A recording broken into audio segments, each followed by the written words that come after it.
नमस्कार बच्चों, मैं प्रोफेसर अंतिमा पांडे।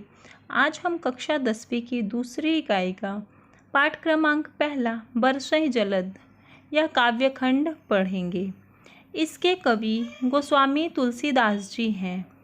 आपका जन्म 1511 में बांदा उत्तर प्रदेश में हुआ था और आपकी मृत्यु 1623 में वाराणसी उत्तर प्रदेश में हुई थी। आपने अवधी भाषा में अनेक कालजयी ग्रंथ लिखे हैं। आप प्रसिद्ध संत, कवि, विद्वान और चिंतक थे। आप संस्कृत के भी विद्वान थे।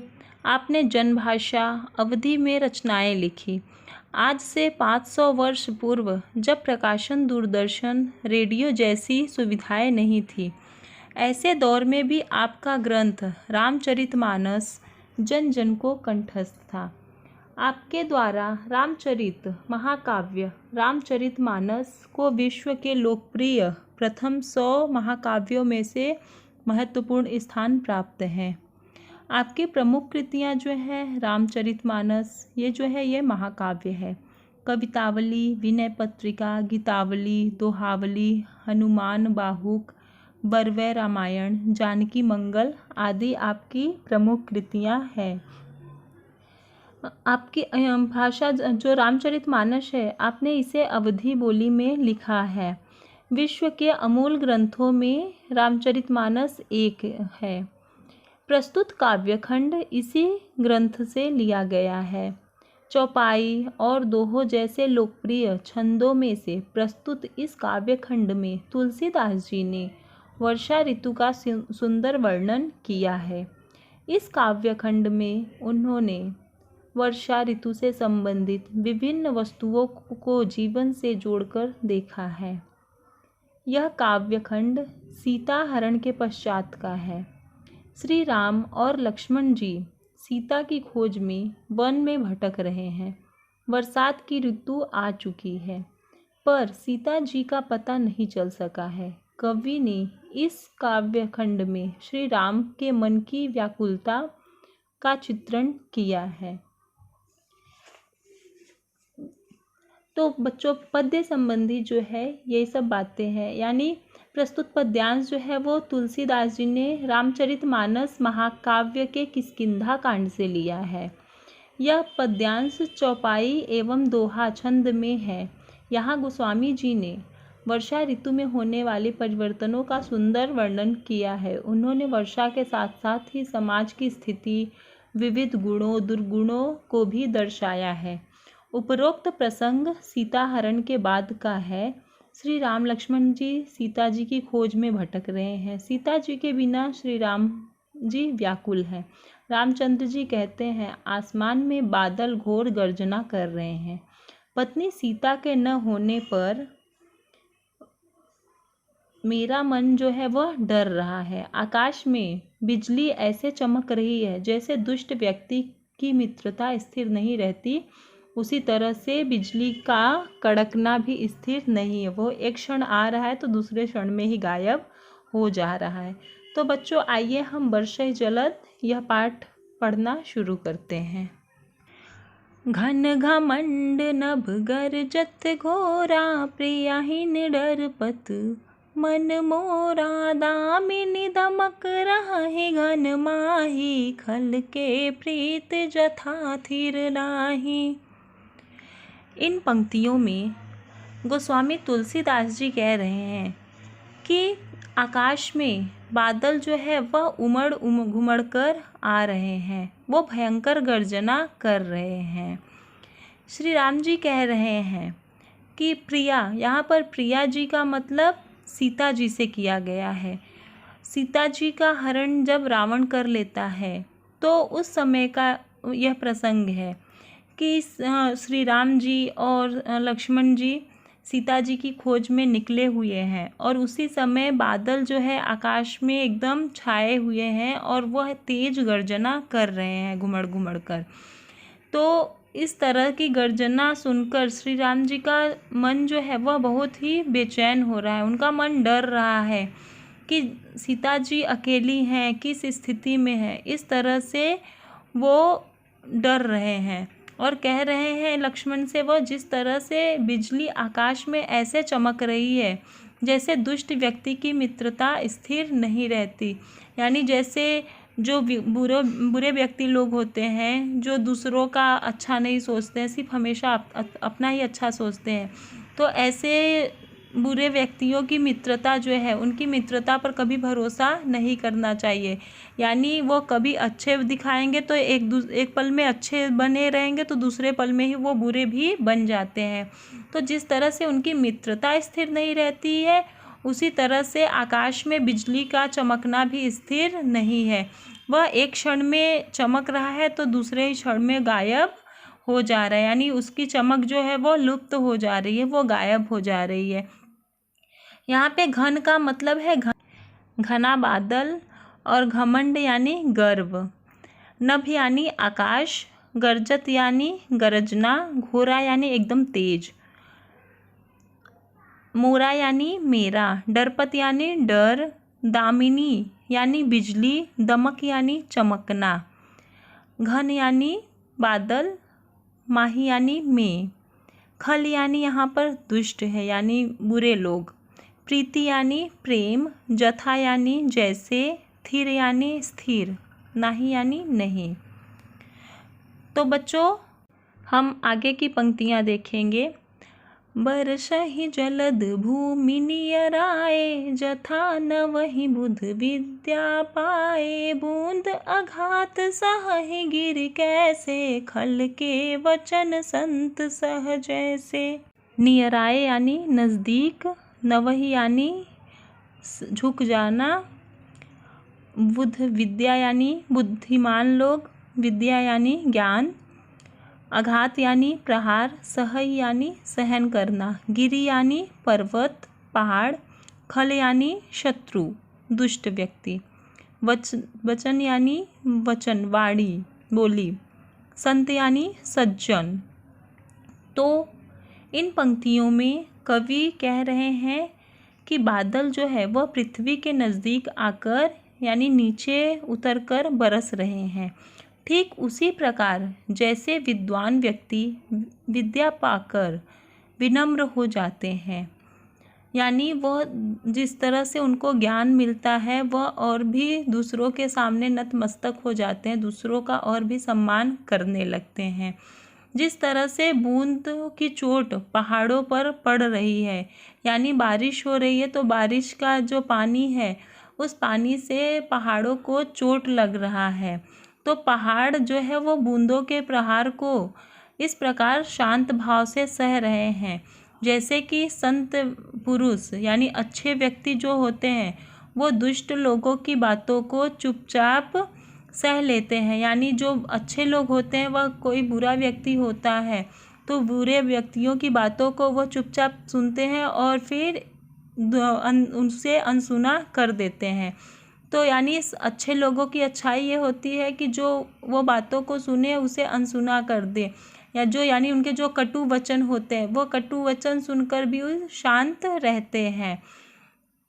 यानी कवि कह रहे हैं कि जिस तरह से जो बुद्धिमान व्यक्ति होते हैं वो विद्या पाकर और भी दूसरों का सम्मान करने लगते हैं, और जो सज्जन व्यक्ति होते हैं जो अच्छे व्यक्ति होते हैं अगर उनके साथ दूसरा कोई बुरा व्यक्ति है और कितना भी बुरा व्यवहार करे लेकिन वो उसका उल्टा जवाब नहीं देते या फिर उनके साथ वो अच्छा ही व्यवहार हमेशा करते रहते हैं, वो उनके जो भी कटु वचन कड़वी बातें रहती है वो उसको चुपचाप सह लेते हैं। क्षुद्र नदी भर चली तोराई, जस थोरे धन खल इतराई, भूमि परत भाड़ा वर पानी, जनु जी वही माया लपटानी। क्षुद्र यानी छोटी, तोराई यानी तोड़कर, थोरे यानी थोड़ा, खल यानी दुष्ट, इतराई यानी इठलाना। तो कवि इन पंक्तियों में बता रहे हैं कि जिस तरह से जो नदी छोटी होती है वह थोड़ा भी अगर वर्षा का जल उसमें भर जाता है तो वह अपने किनारों को तोड़ते हुए आगे बढ़ती जा रही है। जैसे कि मामूली व्यक्ति जो होते हैं, जो मतलब छोटे सोच वाले व्यक्ति होते हैं, अगर उनके पास थोड़ा भी धन मिल जाता है, अगर उनके पास थोड़ा पैसा धन इकट्ठा हो जाता है, तो वह दुष्ट लोगों की तरह इतराने लगते हैं। यानी उनको अपने आप पर बहुत घमंड होने लगता है कि उनके जैसा और कोई भी नहीं है इस दुनिया में। यानी वो मर्यादा का त्याग कर देते हैं और खुद को बहुत ही अच्छा, बहुत समझदार समझने लगते हैं इस तरह से। तो वो इस तरह से जो है वो क्षुद्र नदी भरी चली तुराई, जस थोरे धन खल इतराई। यानी जिस तरह से नदी में थोड़ा पानी इकट्ठा हो जाता है तो वह अपने किनारों को तोड़ने लगती है, उसी तरह से अगर किसी व्यक्ति के पास थोड़ा धन आ जाता है और वह फिर अपने ऊपर इतराने लगता है। भूमि परत भा ढाभर पानी, जनु जीव ही माया लपटानी। भूमि यानी पृथ्वी, परत यानी पड़ते ही, ढाबर यानी गंदा मटमैला, जनु यानी जन, जीव यानी जीव, माया यानी लोभ लालच मोह, लपटानी यानी लिपट जाना। तो कवि इन पंक्तियों में बता रहे हैं कि जैसे ही आकाश से बादल का पानी गिरते ही पृथ्वी पर गंदा हो जाता है, यानी मटमैला हो जाता है, उसमें सारा मिट्टी जो है उस पानी में मिल जाता है और वो पानी पूरा गंदा हो जाता है।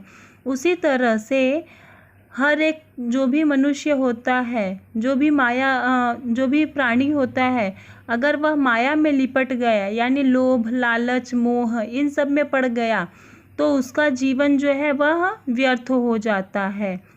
यानी जिस तरह से पानी जो है वह बादल में रहता है तो वो साफ रहता है, और जैसे ही पृथ्वी पर आते ही मिट्टी में लिपट जाता है तो वो क्या होता है, गंदा हो जाता है। उसी तरह से अगर मनुष्य का जो जीवन है वह पहले स्वच्छ रहता है, लेकिन जैसे ही वह लोभ लालच माया इन सब में पड़ जाता है तो उसका भी जो जीवन है वह व्यर्थ हो जाता है। समिट्टी जल भरहि तलावा, जिमि सद्गुण सज्जन पहि आवा, सरिता जल जल निधि महु जाई, होई अचल जिमि जीव हरि पाई। समिट यानी एकत्रित होना, भरहि यानी भरना, तलावा यानी तालाब, सद्गुण यानी सद्गुण, जिमि यानी जैसे, पहि यानी के पास, आवा यानी आना, सरिता यानी नदी, जल निधि यानी समुद्र, महु यानी में, अचल यानी जो स्थिर हो, जो कभी समाप्त ना हो, जिमि यानी जैसे, हरि यानी ईश्वर, पाई यानी पाना। जिस तरह से वर्षा का पानी एकत्र होकर तालाबों में भर रहा है, जैसे जैसे एक एक कर सद्गुण सज्जन व्यक्ति के पास चले आते हैं और नदी का पानी समुद्र में जाकर उसी प्रकार स्थिर हो रहा है, जिस प्रकार जीव हरि ईश्वर को प्राप्त कर अचल आवागमन से मुक्त हो जाता है। यानी कवि के कहने का तात्पर्य है कि बारिश का पानी जो है वह धीरे धीरे तालाब में जाकर एकत्रित हो रहा है और सद्गुण जो है वह सज्जन के पास अपने आप ही चले जाते हैं। यानी सज्जन लोग जो होते हैं उनके अंदर अपने आप ही करके धीरे धीरे एक एक अच्छाई उनके अंदर आती चली जाती है। उसी प्रकार से सरिता का पानी यानी नदी का पानी जो है वह जलनिधि में यानी समुद्र में जाकर हमेशा के लिए अजर और अमर हो जाता है। उसी तरह से जीव जो होते हैं यानी आत्मा जो होती है वह परमात्मा में जाके ईश्वर में जाकर हमेशा के लिए मिल जाती है और हमेशा के लिए अजर और अमर हो जाती है। हरित भूमि तृण संकुल, समुझे परहि नहीं पंथ, जिमि पाखंड विवाद ते, लुप्त हो ही सदग्रंथ। हरित यानी हरा, भूमि यानी जमीन पृथ्वी धरती, तृण यानी घास, संकुल यानी परिपूर्ण, समुझी यानी समझना, परहि यानी पढ़ना, नहीं यानी नहीं, पंथ यानी रास्ता। जिम यानी जैसे, लुप्त यानी गायब होना। तो कवि इन पंक्तियों में यह बता रहे हैं कि जिस तरह से पृथ्वी पर चारों तरफ हरे भरे घास उग आए हैं और पृथ्वी जो है वो पूरा घास से परिपूर्ण होकर हरी भरी हो गई है और उससे रास्ते का पता नहीं चल रहा है। यह दृश्य ऐसा देखकर ऐसा लगता है जैसे कि मानो पाखंडी लोग जो है वह पाखंड में पड़ के उनके सारे सद्ग्रंथ जो है यानी उनके अंदर की जो भी अच्छाई है वह धीरे धीरे गायब होती चली जा रही है। दादुर धुनि चहु दिशा सुहाई, वेद पढ़न जनु बटु समुदाय। नव पल्लव भय बिटप अनेका, साधक मन जस मिले विवेका। दादुर यानी मेंढक, धुन यानी धुन, चहु यानी चारों ओर, दिशा यानी दिशा, सुहाई यानी अच्छा लगना, वेद यानी वेद, पढ़ह यानी पढ़ना, जनु बटु यानी बालक, जनु यानी जैसे, बटु यानी बालक, समुदाय यानी समुदाय उनका ग्रुप, नव यानी नए, पल्लव यानी कोम्पल, भय यानी हुए, बिटप यानी वृक्ष, अनेका यानी अनेक, साधक यानी साधना करने वाला, मन जस मिले विवेका, विवेका यानी विवेक। तो इन पंक्तियों में कवि हमें यह बता रहे हैं कि कवि कहते हैं कि चारों तरफ वर्षा काल में चारों दिशाओं में मेंढक की ध्वनि ऐसी सुहावनी लगती है जैसे मानो विद्यार्थियों का समूह वेद पाठ कर रहा हो। अनेक वृक्षों में नई नई कोम्पलें आ गई है जिससे वे ऐसे हरे भरे तथा सुशोभित हो गए हैं जैसे साधना करने वाले किसी व्यक्ति का मन ज्ञान प्राप्त करने पर प्रफुल्लित हो जाता है। अर्क जवास पात बिनु भयहु, जस सुराज खल उद्यम गयहु। खोजत कतहु मिलहि नहीं धूरी, कर क्रोध जिमि धर्म ही धूरी। अर्क यानी मदार होता है और जवास भी एक पौधे का ही नाम है।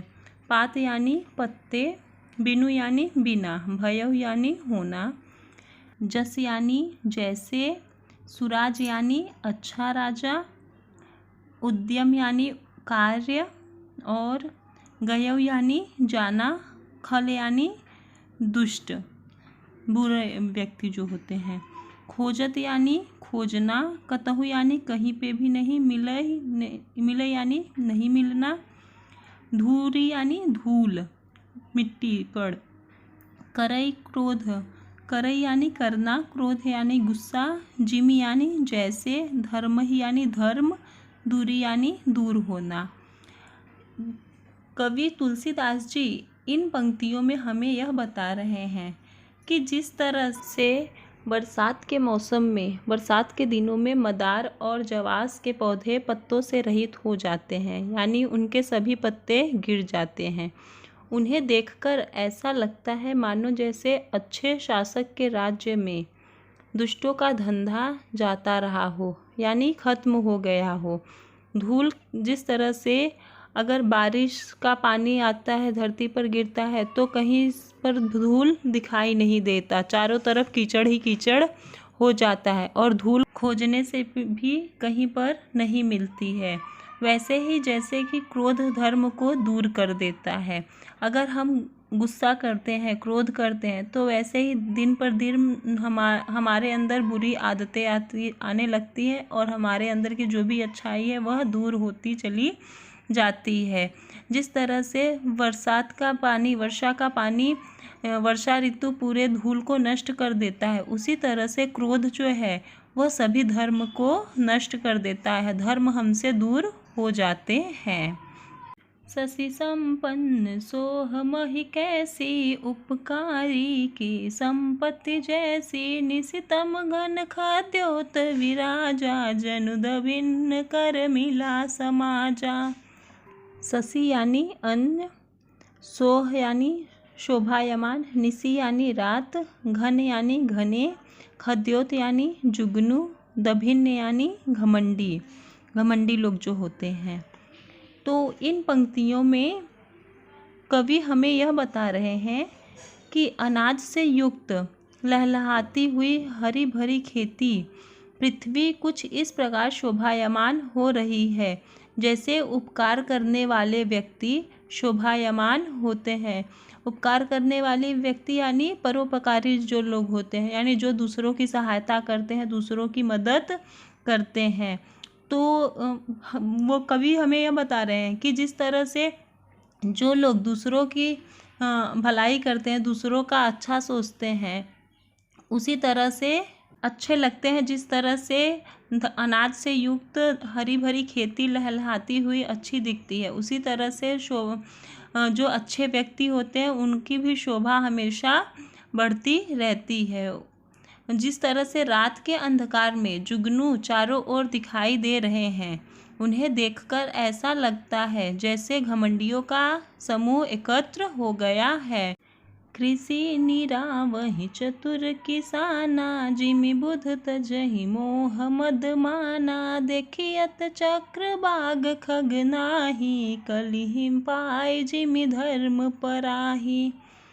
कृषि यानी खेती, निरावह यानी निराना, यानी जो भी खेत में घास फूस रहते हैं उनको निकालकर साफ करना, और जिमी यानी जैसे, बुध यानी विद्वान लोग, तजही यानी त्यागना, मोह मद माना, मोह यानी मोह माया जो होता है, मद यानी लालच, माना यानी सम्मान।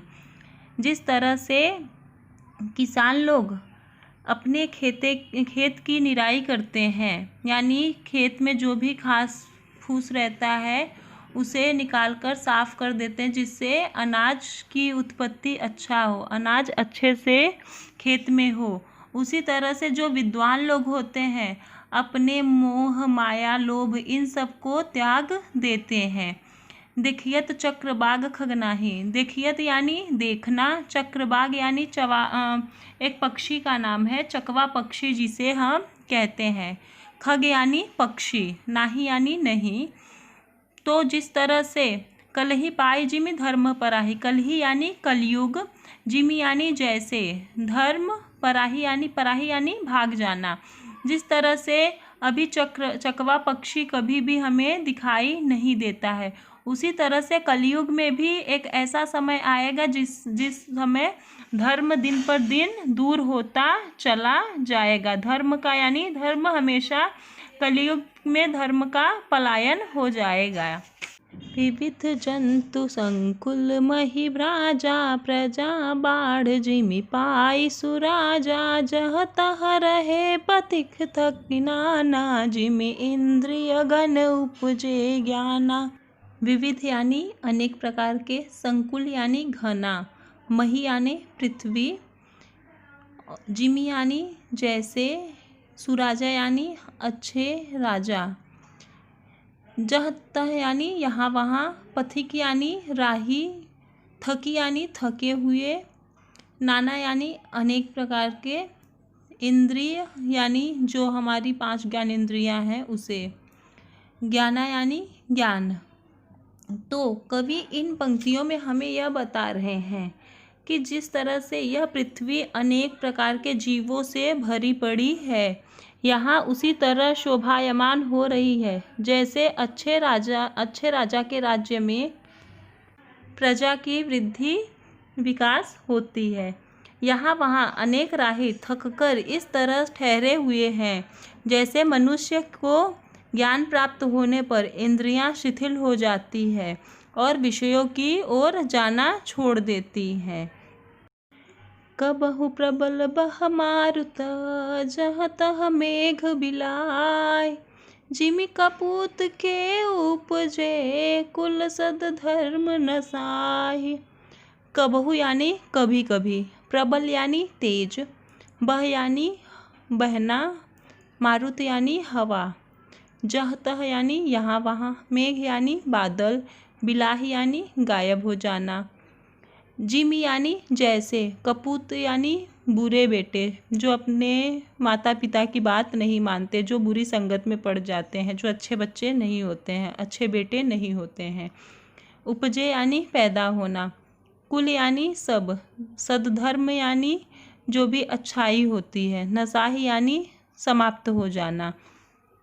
कवि इन पंक्तियों में यह बता रहे हैं कि जिस तरह से तेज हवा चलने पर बादल जो है यहाँ वहाँ गायब हो जाता है, और उसी तरह से यह दृश्य देखकर ऐसा लगता है, यानी जब तेज हवा चलती है तो आकाश में जो भी बादल होते हैं सब वो यहाँ वहाँ गायब हो जाते हैं।